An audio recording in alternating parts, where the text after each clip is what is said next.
Riwruog siasa mar Azimio la Umoja One Kenya kanyakla kod jalupne Mikai Martha Karua otero campaigns magi county noero ma Kiambu.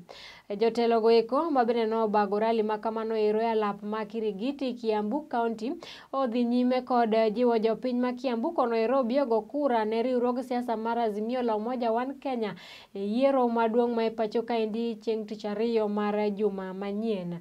Raila kanyakla kod Mikai Martha Karua nomedo singo ne jopiny dongruoge mathoth mabende piny owacho margi biro timo e sekta mopogore opogore mar konyo e ting'o uchumi ma pacho kaendi malo. Riwruogno ero bende motelo ne romo mane gitimo Kiambu otimo campaigns magi county ma Kirinyaga kuma bende gidhi nyime kod manyo ombulu e kind jopiny makono ero. Mimi sina wasiwasi wowote. 9th yule atakuwa president wa Kenya, si mwingine ni nani? Ni baba na mother deputy yake. Ile tunatoka tu ni kuhakikisha kura yote imetoka. Na nyinyi muongeze ingine. Uhakikishe ndugu yako, dada yako, neighbor yako ametoka kwenda kupiga nini? Kura.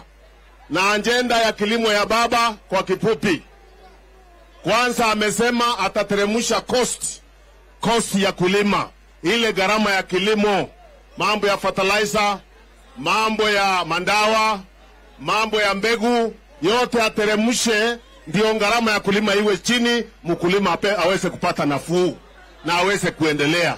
Mkitupitisha tarehe 9, baba amenipatia kazi ya kusimamia sheria na mambo ya kikatiba, na kwa hivyo mkiniona muelewe ya kwamba kiboko ya wafisadi wote ni baba na Martha.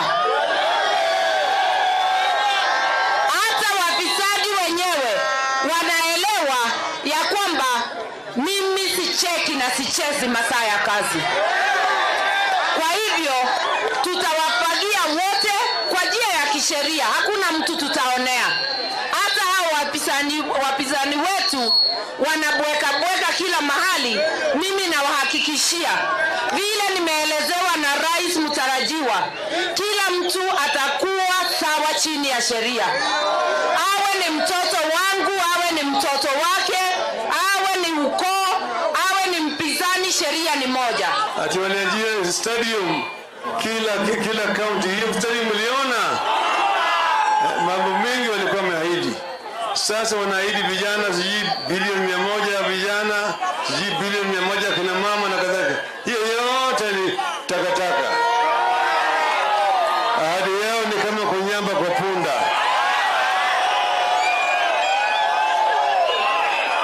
Sisi kama Azimio tuko na mpango kambambe ya kuinua Kenya. Kwa upande ya ajira kwa vijana, kwa upande ya kusaidia wale wafanya biashara wenyewe, yani jua kali na hata watu wa bodaboda, kwa upande ya kilimo, kwa upande ya viwanda, kwa upande ya miundo msingi, barabara, stima, maji na kadhalika, kwa upande wa elimu, kwa upande wa matibabu, baba care na kadhalika. Sio haya yote sisi tumepima na imeangaliwa na wataalamu wetu.